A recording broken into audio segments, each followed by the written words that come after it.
Bonjour Fabien Roussel. Bonjour Apolline de Merci Malherbe. d'être ce matin sur RMC BFM TV pour répondre à mes questions. Il est 8h32. Vous êtes le secrétaire national du Parti communiste français. C'est votre tour. C'est vous, la gauche, qui désormais tenez les ficelles et on le sent bien, vous êtes au cœur de toutes les négociations dans ces toutes dernières heures qui précèdent le discours, la déclaration de politique générale de François Bayrou demain. Au moment où on se parle, vous censurez ou vous censurez pas? D'abord, je voudrais dire à vos téléspectateurs, téléspectatrices, bonne année, bonne santé et beaucoup d'argent dans le porte-monnaie.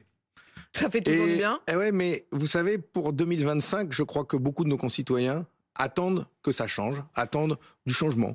Et donc, c'est ce que l'on essaye d'obtenir de ce nouveau gouvernement.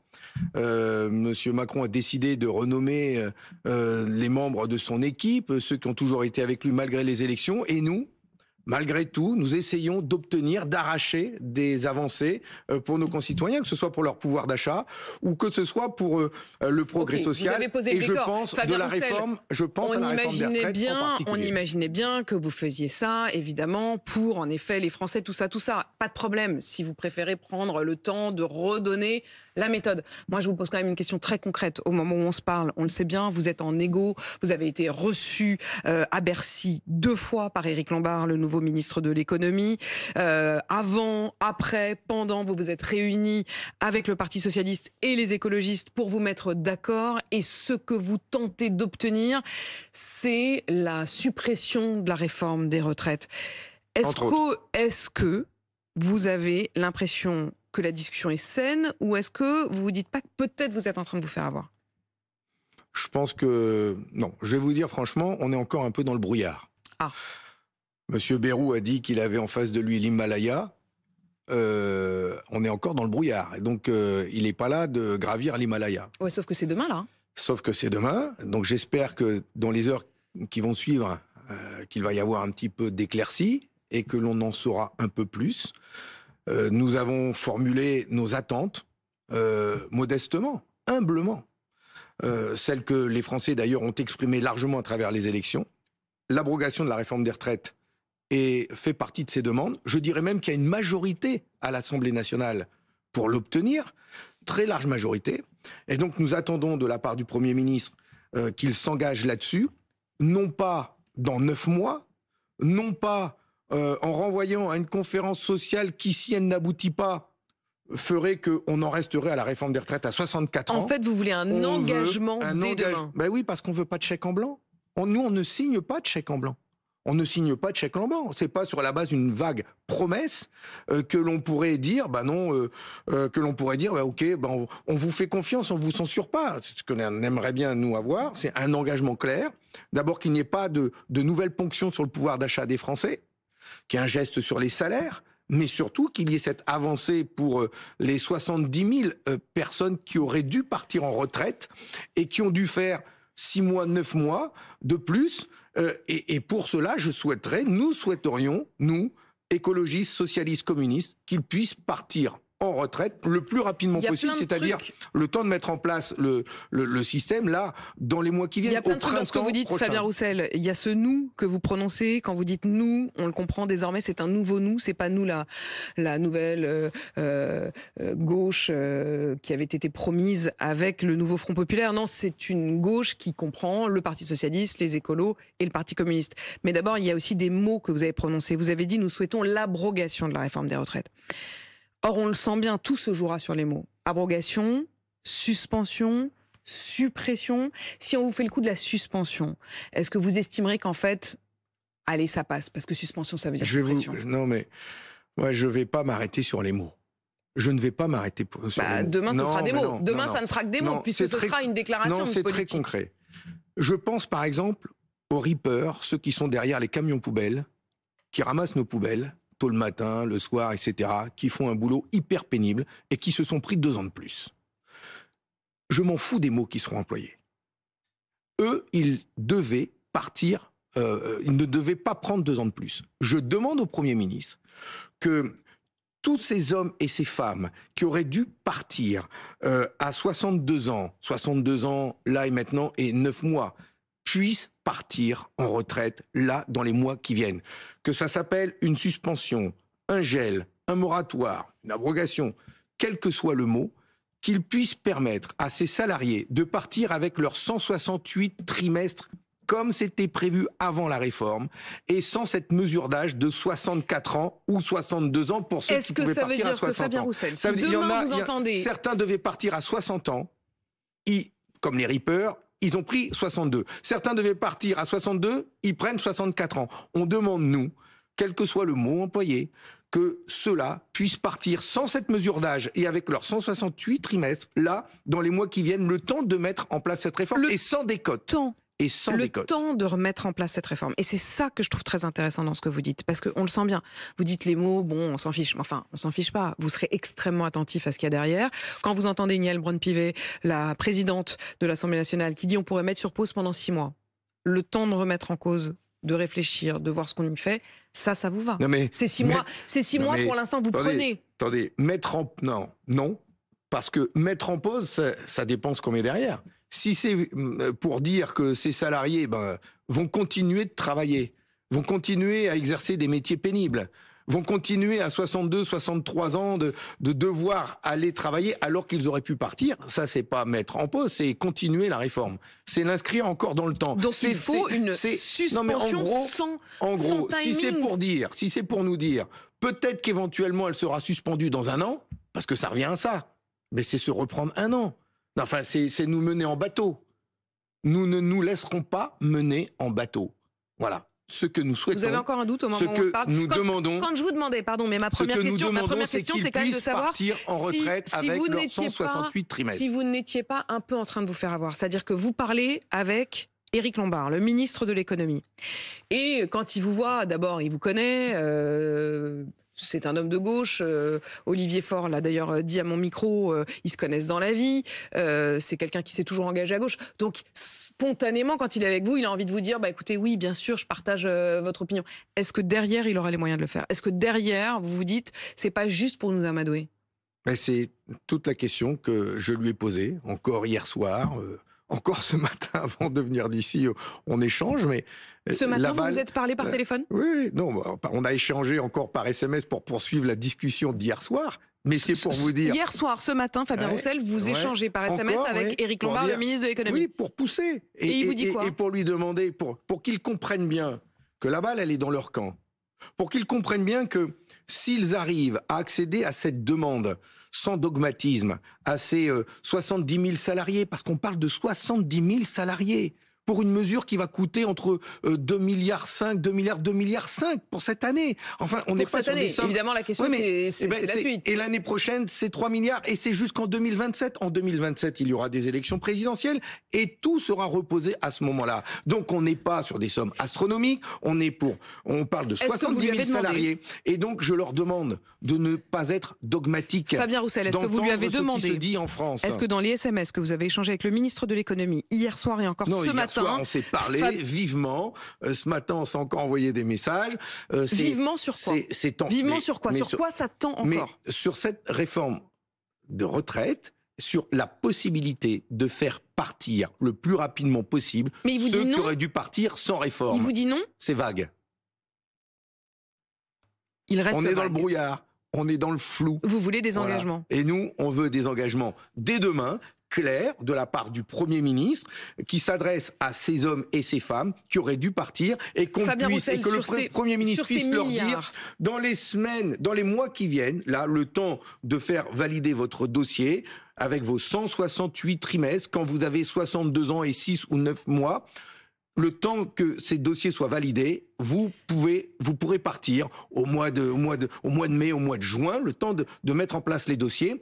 Il y aura une conférence de financement qui doit pouvoir se tenir en même temps pour pouvoir inscrire ce budget dans le cadre du projet de loi de financement de la sécurité sociale. Nous pouvons mettre ça en œuvre, là, tout de suite. Voilà, j'ai pas parlé d'abrogation, j'ai pas parlé de suspension, j'ai parlé de libérer des hommes et des femmes qui sont cassés par le travail. Fabien Roussel, lui avez-vous demandé s'il trouverait comme solution d'aller puiser dans le fonds de réserve des retraites? Oui, j'en ai parlé, oui. Et il dit quoi à ça? Oui, c'est vague, c'est flou. On est d'accord, il y a 26 milliards dans un fonds dont il a été lui-même le président, tout à fait. Le président de ce fonds de réserve, il sait qu'il y a beaucoup d'argent là-dedans. Nous avons tout mis sur la table. La balle est dans leur camp. Le Premier ministre doit arbitrer. Eh bien, qu'ils prennent les décisions en responsabilité. En tout cas, vous vous dites, on peut trouver à court terme les 3 milliards là-dedans. La France a besoin d'un budget. Les Français, les communes, les entreprises, les ménages ont besoin de savoir où on va pendant l'année 2025. Nous sommes dans une situation extrêmement grave. Nos entreprises, des industries entières sont en train aujourd'hui de partir à l'étranger. On a besoin de donner un cap à la France. Bien, eh bien, nous sommes prêts à faire en sorte de ne pas censurer ce gouvernement si nous avons des engagements clairs et précis sur un certain nombre de points, notamment cette réforme de retraite, sans la renvoyer à une éventuelle négociation dans 10 mois, et qui en plus, si elle n'aboutissait pas, ferait que on reviendrait à la réforme actuelle. Fabien Roussel, sur les 3 milliards immédiats, ce n'est pas acceptable. Sur les 3 milliards immédiats, vous dites on peut aller les trouver dans le fonds de réserve des retraites. Il y a une autre idée qui est avancée, alors là pour le coup par le patronat, le patron du MEDEF qui le disait ici même la semaine dernière, il proposait de supprimer l'avantage fiscal des retraités qui les exonère de 10%. Non mais lui, il charrie. Non, mais vous n'êtes pas pour. Mais il faudrait qu'il vive à la place des retraités sur lesquels il propose de leur supprimer encore du pouvoir d'achat, de voir leurs impôts augmenter. Non mais alors lui, il propose carrément d'augmenter les impôts des retraités, oui, puisque ça va mécaniquement il lèverait cette donc suspension. lui il propose d'augmenter les impôts des retraités, mais il ne va jamais aller imaginer que par exemple sur les revenus financiers, les revenus du capital, les dividendes, les plus-values boursières, on pourrait imaginer une petite cotisation. On pourrait peut-être faire les deux, non? On pourrait imaginer. Non, mais attendez, qui roule sur l'or aujourd'hui? Les retraités ou eux? Là, ces grandes entreprises qui distribuent par centaines de milliards. Et ça, il a compris. Non, mais je vais vous dire. Il a compris que désormais, Michel Barnier le voulait, François Bayrou n'est pas contre. Il y aura une contribution exceptionnelle sur les très hauts revenus. Je fais une contre-proposition. C'est gagné, ça. Au lieu d'aller prendre 10% sur les impôts des retraités, je propose de prendre 10%, c'est le taux de cotisation d'ailleurs pour les impôts patronales, pour la cotisation patronale pour les retraites. Je propose de prendre 10% sur les revenus financiers des entreprises. 10% sur les revenus financiers des entreprises, c'est-à-dire ces entreprises... C'est quoi les revenus financiers, c'est plus-value boursière, c'est distribution de dividendes, qui ne cotisent pas pour les retraites. Eh bien, que ces revenus financiers qui, d'ailleurs pour des grands actionnaires, ils n'ont pas de salaire, leur salaire c'est ça. Eh bien, qu'ils payent des cotisations sociales là-dessus. Et ça financera largement notre système de retraite. Fabien Roussel, vous avez dit, on ne souhaite pas censurer. Il y a 2 étapes. Il y a une possible censure dès cette semaine, puisqu'une motion de censure sera déposée par la France Insoumise à l'issue de la déclaration de politique générale. Et il y a une autre étape qui sera ce qui a coûté le gouvernement Michel Barnier dans l'Assemblée nationale, le moment de la discussion du budget. Étape 1, cette semaine, si je vous entends, Fabien Roussel, vous ne censurerez pas d'office ce gouvernement. Alors là, je n'ai pas dit ça, hein, et je vais même être clair. S'il n'y a pas d'engagement précis, clair, sur la réforme des retraites, sur le pouvoir d'achat des Français, il faut qu'il n'y ait aucune ponction sur le pouvoir d'achat des Français. Mais si en plus, il n'y a pas la réforme des retraites, nous censurerons dès cette semaine le gouvernement. Dès jeudi ou vendredi. Mais enfin, non mais attendez. Déjà, la gauche arrive en tête des élections. Elle n'est toujours pas nommée au gouvernement. Le président de la République s'entête à nommer ses amis, préserver les intérêts des plus riches. Et il faudrait que nous, on ne dise rien, on laisse passer les mauvais coups contre l'industrie, les services publics, les Français. Mais ça, c'est pas acceptable. Ok, donc demain, il faut qu'il suspende. Des convictions. Demain, il faut qu'il suspende immédiatement l'application sur les 70 000 salariés dont vous parlez. Pour que l'on puisse ensuite avancer sur le budget. Pour que vous envisagiez de ne pas censurer tout de suite. Et puis ensuite, on verra. Et ensuite, on va travailler sur le budget. Est-ce que ça vaudrait dans ces cas-là s'il donne suite à votre demande, si vous l'entendez et si c'est écrit noir sur blanc dans cette déclaration de politique générale demain, ça vaut non-censure cette semaine. Est-ce que ça vaut aussi non-censure là dans un mois lorsqu'il y aura à nouveau une possibilité de censurer? Est-ce que ça vaut accord de non-censure? Ça vaut accord de non-censure. Je l'ai dit au Premier ministre. S'il y a cette grande avancée pour notre système de retraite, ça vaut accord de non-censure, ce qui ne veut pas dire que demain, sur un budget, on votera pour. On peut voter contre un budget s'il ne répond pas aux attentes du pays que l'on défend. Non, mais voter contre un budget, ça ne veut pas dire censurer. On est bien d'accord, il y a une distinction. Mais de toute façon, ce que nous attendons, c'est une avancée forte sur Fabien sur notre système Roussel, de retraite. aucun accord de non-censure du PS et d'Europe Écologie Les Verts ne nous concernera jamais. Cette façon de négocier dans le dos du nouveau Front Populaire contre son programme est une forfaiture, un irrespect total pour notre alliance. C'est Jean-Luc Mélenchon qui le dit. Je vois que vous levez les yeux au ciel. Mais nous dormirons tranquilles, ajoute-t-il. La petite gauche traditionnelle n'a rien à offrir et ses négociateurs sont juste ridicules de servilité. C'est vous qui parlez, hein. Écoutez, je m'adresse d'abord à nos concitoyens, aux Français. Est-ce qu'on peut nous reprocher d'aller discuter avec le gouvernement pour essayer d'arracher des mesures sociales ? Et si on n'y arrive pas ? Ça peut capoter. Le Premier ministre pourrait dire non, je vais continuer de discuter avec la droite et l'extrême droite. Est-ce que l'on pourra encore nous reprocher d'avoir essayé ? Notre culture à nous, la culture communiste, c'est justement d'être et dans l'opposition et en même temps d'essayer d'arracher des victoires. Je vous sens lassé, par ces humiliations, par ces critiques de Jean-Luc Mélenchon. Parce que Jean-Luc Mélenchon est dans l'injure permanente, dans la provocation, et ça devient pénible, extrêmement pénible. Et d'ailleurs, je sais que parmi même ces équipes, ces militants, c'est pas l'état d'esprit. Enfin, les élus... Ils disent qu'ils en ont marre ? Les élus, même nous, élus communistes, maires, les maires communistes, quand ils ont des problèmes, ils vont discuter avec le préfet, ils vont discuter avec un ministre. C'est pas parce qu'on est dans l'opposition que l'on refuse toute discussion. Notre culture, quelle que soit notre couleur politique, de gauche et de droite d'ailleurs, c'est d'aller dialoguer d'abord. Et puis ensuite, si on n'obtient pas, c'est tout. On le dit, on l'affirme et on continue de se battre. Mais au moins, vous aurez tenté. Lui, il est dans l'opposition systématique. D'ailleurs, ce qu'il attend, c'est les présidentielles. Il a écrit à tous les maires pour présenter sa candidature à l'élection présidentielle pour commencer à récolter les parrainages. Donc, il est lui, il est ailleurs, quoi. Il se met à côté. C'est pas grave, c'est son sujet. C'est son sujet, c'est même plus le vôtre. Ah ben non, mais c'est fini, quoi. Ça n'a jamais véritablement commencé. Je sais pas, le nouveau Front Populaire, quand même, non ? Oui, non, mais là, on parle de Jean-Luc Mélenchon. Vous savez, nous sommes 3 forces politiques aujourd'hui, à beaucoup se parler. J'ai aussi parlé hier avec Marine Tondelier et Olivier Faure. L'union, c'est un combat. L'union, aujourd'hui, elle se construit autour de nos 3 forces politiques. Ensemble, on essaye de tenir bon. Nous avons fait le choix de dialoguer avec le gouvernement. On y arrive, tant mieux. On n'y arrive pas. Je ne vois pas en quoi on pourrait nous reprocher d'avoir tout tenté pour essayer d'arracher des victoires. Fabien Roussel, l'influenceur algérien Boualem a été expulsé de France après des propos haineux. Direction l'Algérie. Il a un passeport algérien. Les Algériens l'ont refusé à l'entrée sur le territoire, renvoyé en France, où il est dans un centre de rétention administrative. On fait quoi ? Je regrette que le président de la République, son ministre Retailleau, ce gouvernement fasse le choix de l'escalade politique, de l'escalade avec le gouvernement algérien, au regard et de l'histoire que nous avons et des relations que nous avons encore aujourd'hui, y compris des relations commerciales. Vous l'auriez gardé ?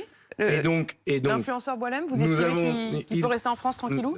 Je pense que, d'abord, il faut respecter l'état de droit. L'état de droit, c'est de respecter la procédure judiciaire. Il est convoqué au tribunal et je ne vois pas pourquoi le gouvernement décide de renvoyer quelqu'un avant qu'il ne soit passé au tribunal et respecter une décision de justice. Ça, c'est l'état de droit. Mais vous excusez l'attitude de l'Algérie. L'Algérie. Non. Et en même temps, il a un passeport algérien. En même temps, je n'ai pas d'affinité avec le président Tebboune. Je suis pas pour le défendre. Y compris, je conteste le fait qu'il emprisonne ceux qui le contestent. Vous pensez à Boualem Sansal ? Et je pense à cet écrivain qui est aujourd'hui enfermé là-bas. Malgré tout, la diplomatie, les relations avec des pays et les relations avec ce pays avec qui la France a plus d'1 siècle d'histoire, dont une grande partie de colonisation, donc si je vous nécessiterait que on ait des relations apaisées. Et des relations apaisées, ce n'est pas à chaque fois de tendre la corde. Mais depuis que M. Macron a décidé de traiter avec le Maroc et de lâcher le Sahara occidental, alors donc c'est la faute de la France. La France a décidé, M. Macron a décidé, il y a 6 mois maintenant, avec le Sahara occidental, de faire un choix, c'est-à-dire de tendre nos relations avec l'Algérie, de privilégier les relations avec le Maroc, alors que nous devrions avoir des bonnes relations avec l'ensemble de ces pays et avoir une position équilibrée. Ce qui n'est pas simple. Mais c'est tout, vous auriez fait quoi, tout le sens de la vous auriez diplomatie. fait quoi de l'influenceur Boualem, vous? Mais j'aurais attendu la décision de justice là de mi-février, et puis ensuite, en fonction de cette décision de justice, de décider de le renvoyer. Et j'ai toujours été clair. Quelqu'un qui est sur notre sol en attente d'avoir des papiers et qui... En l'occurrence, il avait son permis de séjour en France qui venait de lui être renouvelé en décembre pour 10 ans. Ouais. Eh bien, moi je dis que quand on commet des crimes, quand on fait l'apologie du terrorisme, on n'a pas vocation à rester sur le territoire. Voilà, donc l'expulser, oui, mais pas dans ces conditions. Mais j'attendrai une décision de justice pour savoir si effectivement il y a eu tous les faits qui lui sont reprochés. Merci Fabien Roussel. Vous avez regardé votre portable? Je suis en mode avion pour respecter, s'il vous plaît. Parce que comme vous nous avez dit que vous échangiez jusqu'à ce matin des SMS jusqu'à ce soir, avec le ministre de l'économie. Jusqu'à demain matin, on a jusqu'à mardi 15h pour arracher des victoires pour les Français. Merci Fabien Roussel d'avoir répondu à mes questions. Secrétaire national du Parti communiste français. Il est 8h53 sur RMC et BFM TV.